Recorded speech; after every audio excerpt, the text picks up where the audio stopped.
So I've got the day off work today in the middle of the week and it is raining.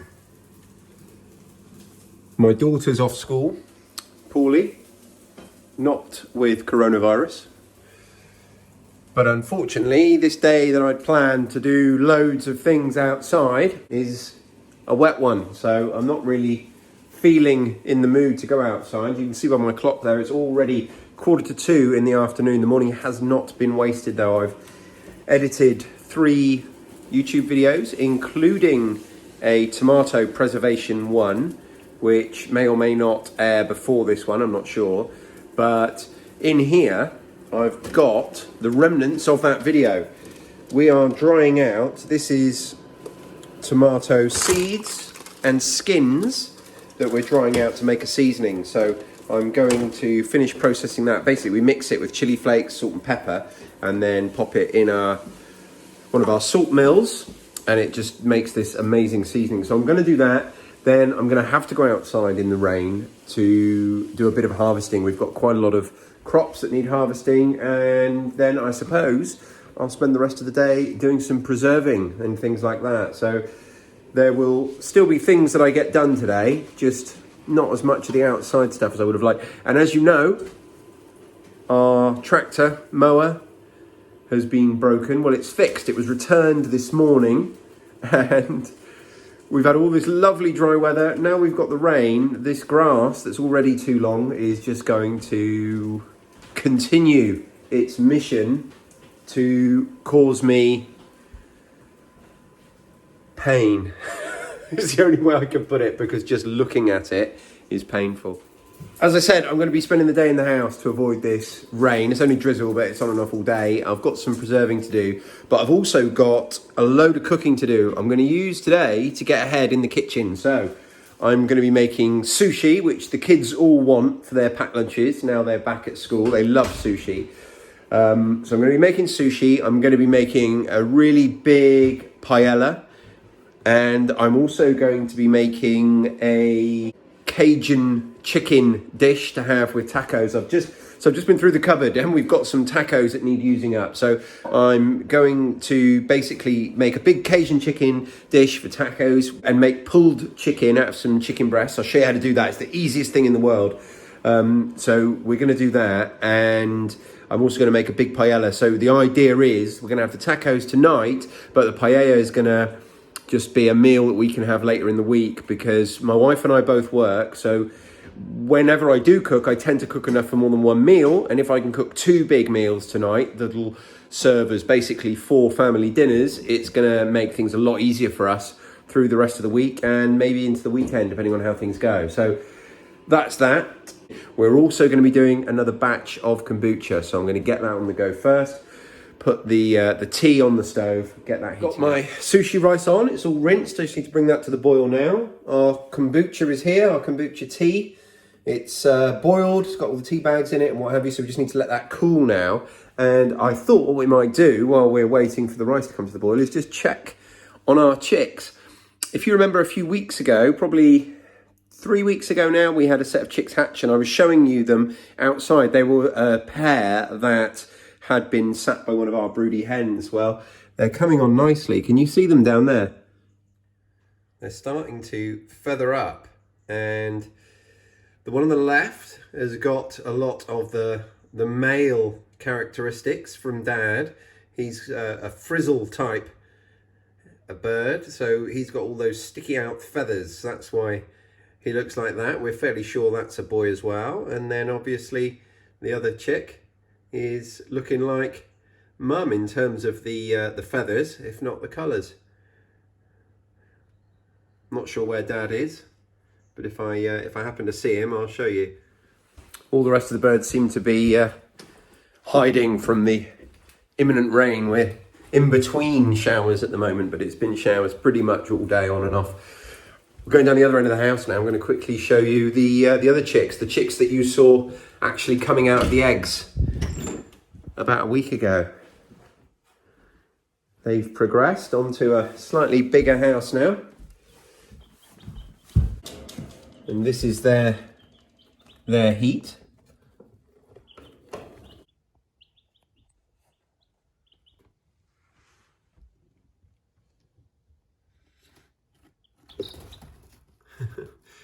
doing very well. I think what we've got is one little Pekin down here, and then the other three are going to be Brahmas.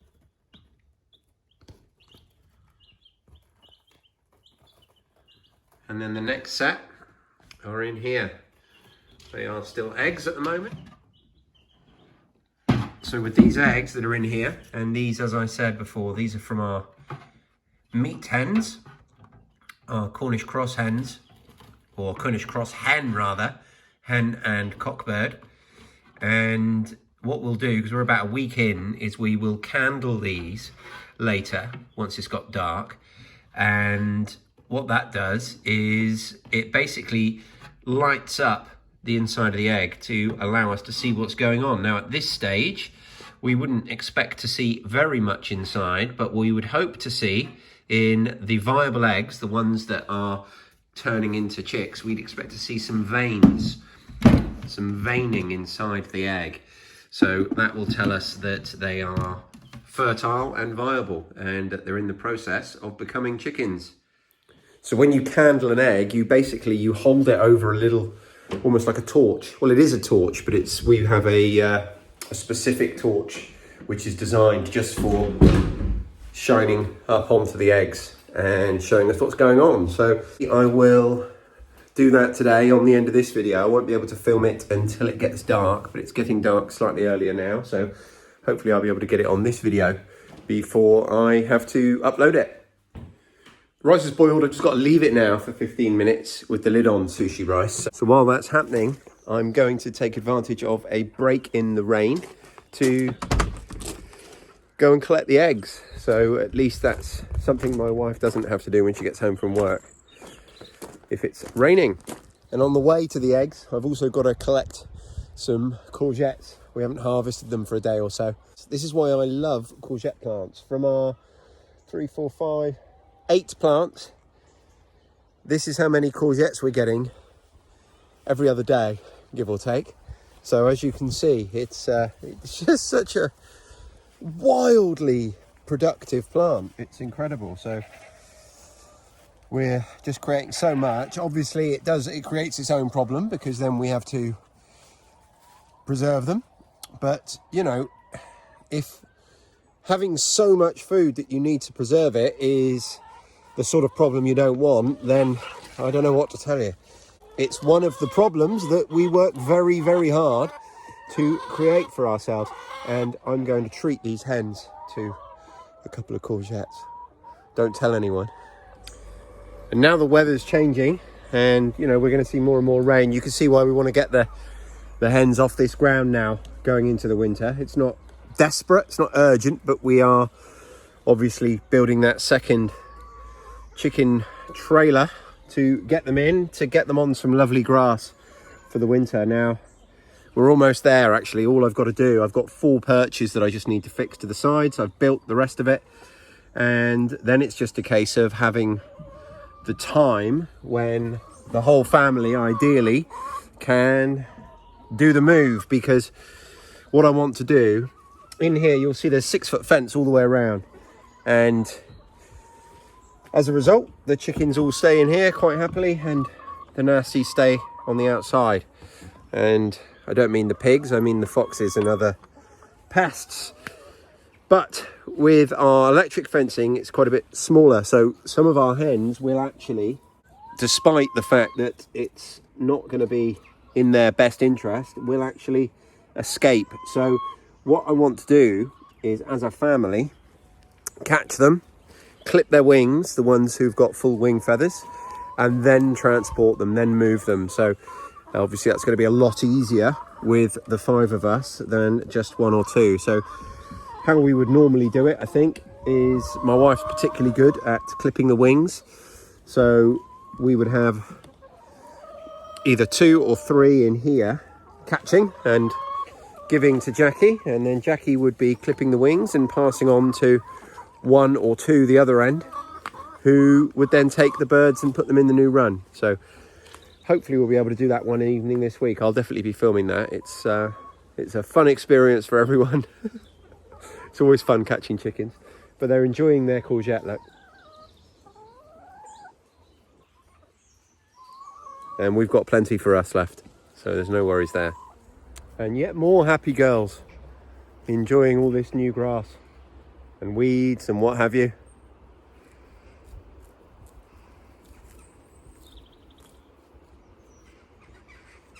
Very, very happy girls. Love seeing them eat the grass.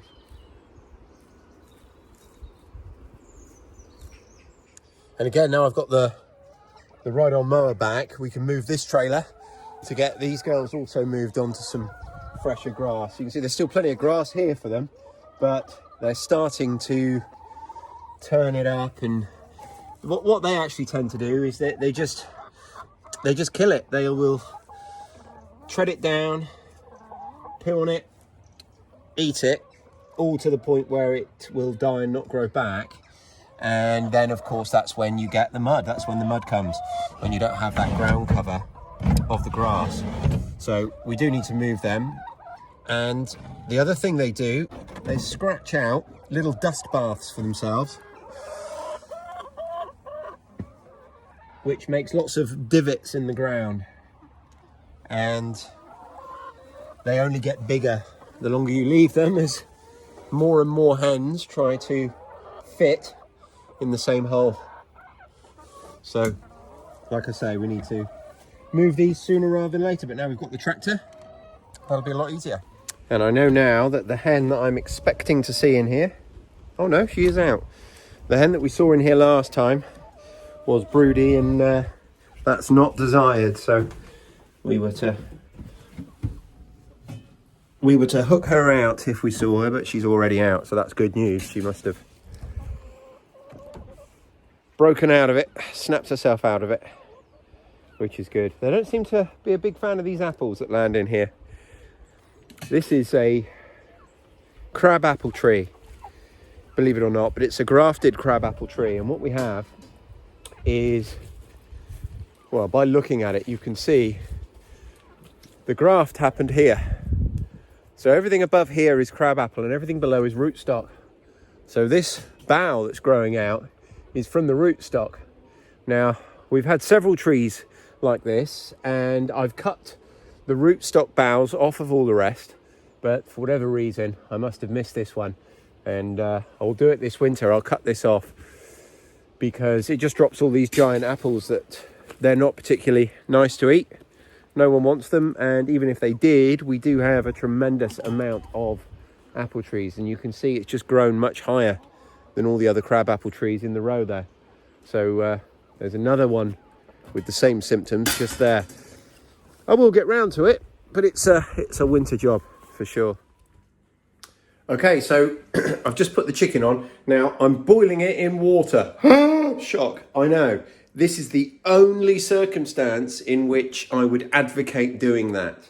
So a lot of the time I don't cook flamboyant meals, and I don't use fancy thinking, but a lot of the time I do actually use quite a lot of different cooking styles and principles, and it is something that I consider myself to be quite good at.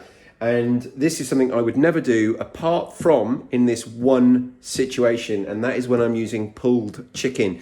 The reason being, we're going to refry it, so we're going to pull it, and I'll show you that process, but we're going to do pulled chicken from these chicken breasts, and then we're going to refry it, and that's when we're going to really add our texture and flavour.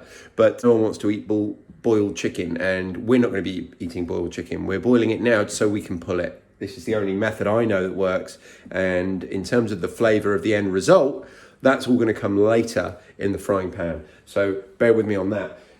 Next thing I'm going to do, I've got jug here, and we've got in there some chili flakes and some salt, and I don't know if you can see that, some chili flakes and some salt, and we're going to add our dried tomato skins and seeds. These are leftovers from some preserving I did yesterday. I preserved a lot of tomatoes yesterday, and we're just going to crush them up to roughly the same consistency as those salt crystals and the chili flakes, so not particularly fine.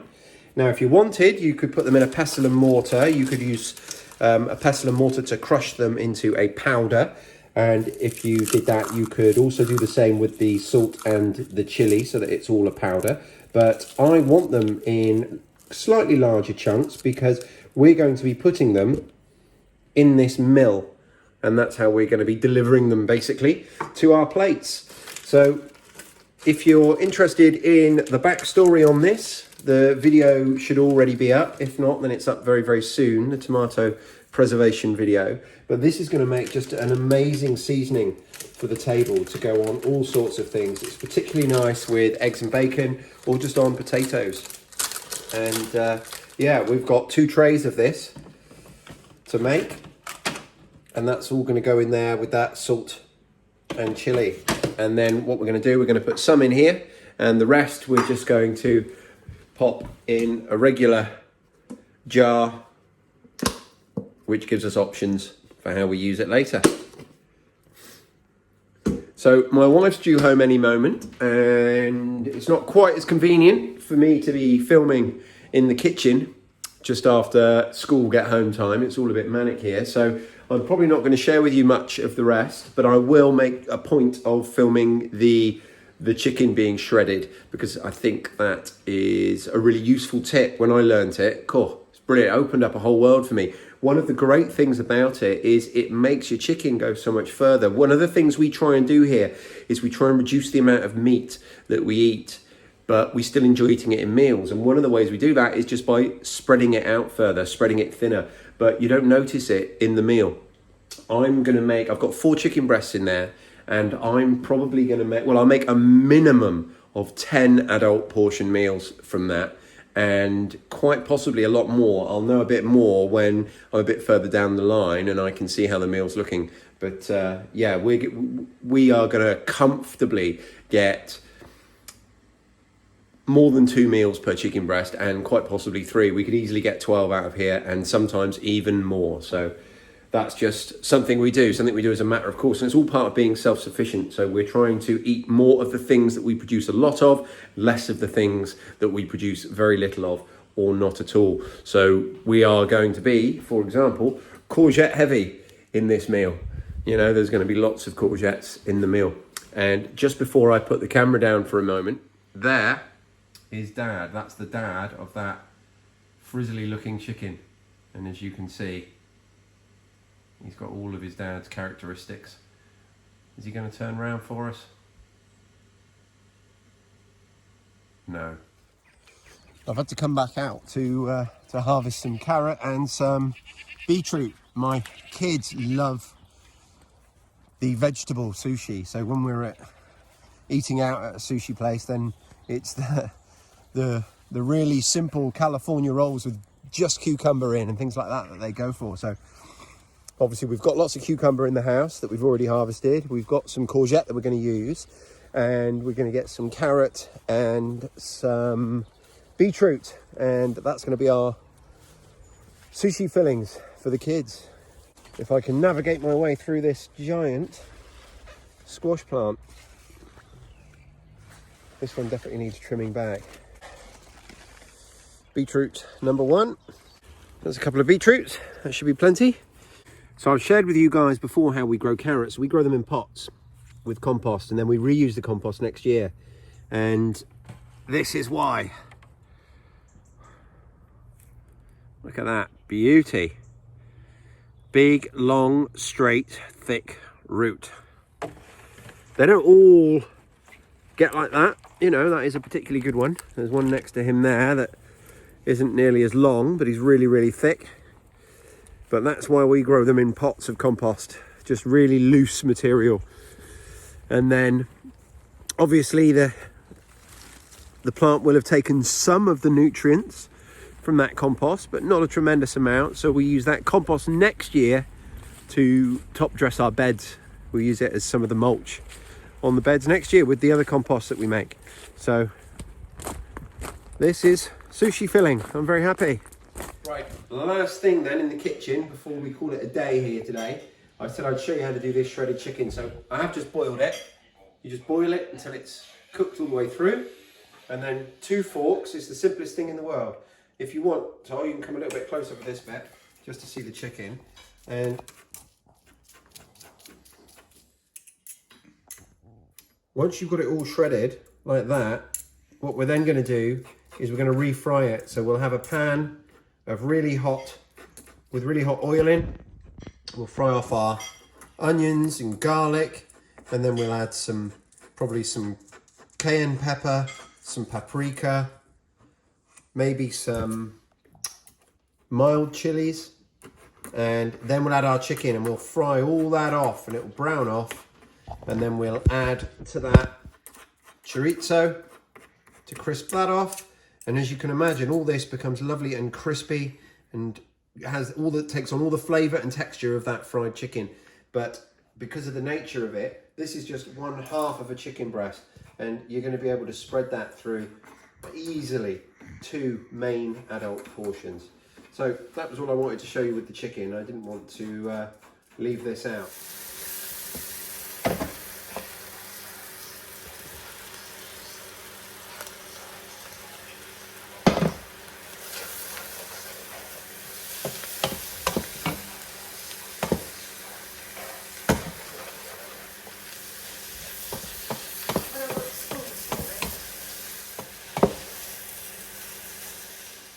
So it's dark outside now, so we're just going to candle these eggs. Like I said, last thing before I sign off, this is our egg candler, if you like. It's just a torch and you pop your eggs on it. Would you mind, love? So just pop them on one at a time. And I don't know if the camera's able to pick it up, but there's veins on this one, closest to me, love. Can you see them there? Don't know if you can see. Can you see any, love? Yeah. But the veins, the camera's struggling to pick them up, but you might be able to see them there. Point one out, darling. The air sac down there. So the air sac at the bottom and the veins that run up the egg, that's a sign that that is a viable egg. And there's another one. You can possibly see it a bit clearer on that one. You see the air sac at the bottom and those veins near the top. That's 2 out of 2. That's fantastic. So we're going to go through them all. There's the difference. That's a no. Yeah. So my wife just pointed out, here's one that you can see that's not viable. So although it's got the air sac at the bottom, it's got just a blob of dark. And as you spin the egg, it moves kind of freely within the egg. So that one is almost certainly a dud. It was a double yolk. Oh, but it was a double yolker apparently. So is that a dud as well, love? Yeah. That's 2 good ones, 2 duds so far. Oh, and that is definitely a good one. Can you see the veins on that? So we're just going to pop the lid back on now. And as you can see, from our 11 eggs, we've got 7 that seem to be so far so good and 4 duds. So this is the egg candler in the light. Now you can see it. And that's 7 out of 11 viable eggs, which I'm actually really happy with. What you need to remember is those pair of birds were both very, very young. These are the first eggs she's ever laid. And we don't know... Well, we know that he is doing his job now, but we don't know when he started doing his job. So it's quite possible that, you know, these 4 weren't fertilized by the male, or it's quite possible that they just weren't fully formed eggs, if you like. So, like I say, 7 out of 11, I'm very happy with. So far, so good. Whether or not we actually get 7 chicks, that's another matter. We may well lose another few during the incubation process, but that's all part and parcel of it. We've got a few more eggs ready to go in, which I will probably add tomorrow. I'll mark them. And then we'll just keep a rolling stock going in the machine. So that wraps it up for today's video. I hope you've found it interesting. It's been a bit of a funny day today with the weather scuppering a lot of my plans, but I hope at least you've found it interesting what we've been doing today. And I will speak to you tomorrow. If you find these videos valuable, there's several ways you can support them, and the best way is to subscribe to our channel and make sure you don't miss out on any other content like this. We're uploading videos almost every day. Also, make sure you press that like button. Do it now before you move on. Don't forget, it takes you no time at all, but makes a great deal of difference to us. And finally, leave a comment down below. I really do love hearing from you. Speak to you soon.